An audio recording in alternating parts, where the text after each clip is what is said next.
those of you who don't know me, I'm Revd Rebecca and I am one of the ministers that covers Birchwood. My responsibility is for the Church of the Transfiguration, or the table in Birchwood, but we work with all the churches in Birchwood, Thomas Risley and Birchwood Community Church, or the Encounter Centre, as you might know it.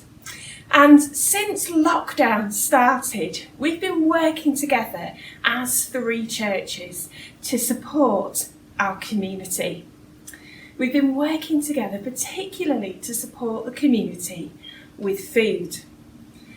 We knew when lockdown happened that there would be people who would have changes to their circumstances through absolutely no fault of their own.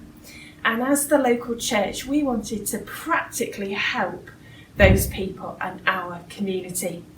So that is when the Birchwood Churches Food Pantry was born.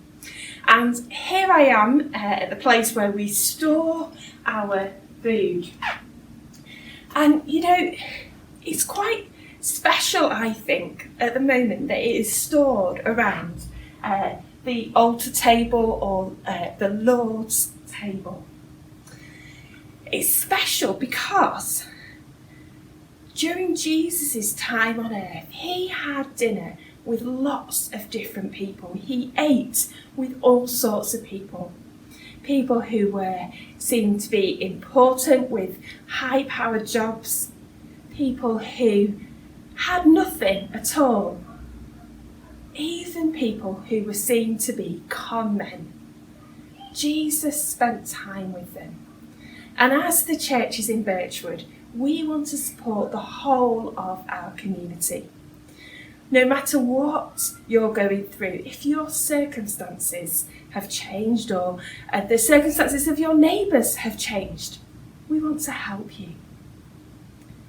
And so far, since March, we have given out about 250 food parcels.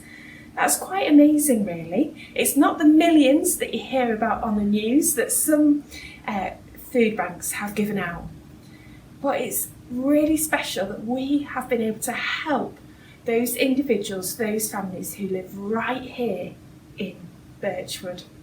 And we've been able to do this because of some really generous donations from Cheshire Community Foundation, from the Police and Crime Commissioner for Cheshire, from the local churches, and of course from yourselves, and from the harvest donations that you will be giving at this time.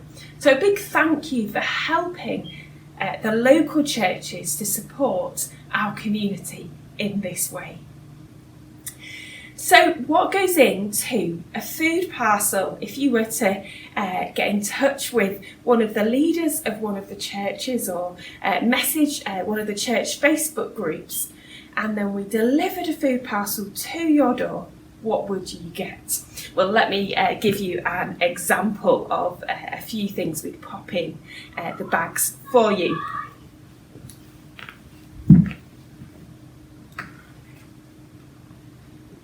So we try and make sure that the food parcels are really nutritious and well balanced, but also that they've got food in them that will last, that isn't going to go off quickly, because that helps us then to have a store and be able to respond quickly to people's needs. So you might get something like a jar of coffee, some orange juice, which has the important vitamins in there, some long life milk, some sandwich paste. We also think it's important that there are a few treats in there, because when life gives you lemons, as the saying goes, then you need something sweet there as well. So here I've got a packet of cookies, and then things like breakfast cereal,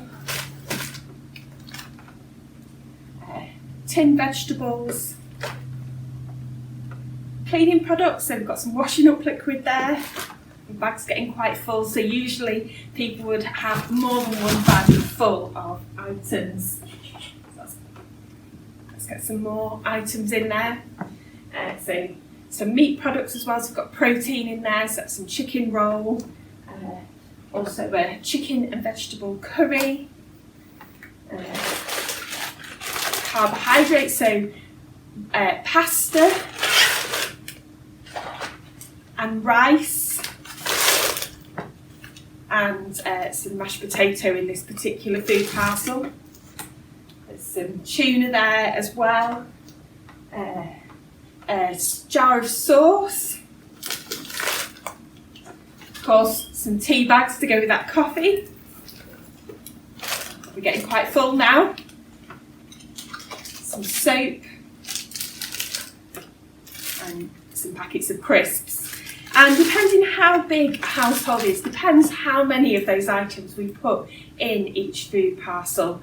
So a larger family will of course get more than one of each of those items. And we do this because Jesus helped people in their time of need. And that is what we want to do as the local church. And it's fantastic that we have been working together to do that.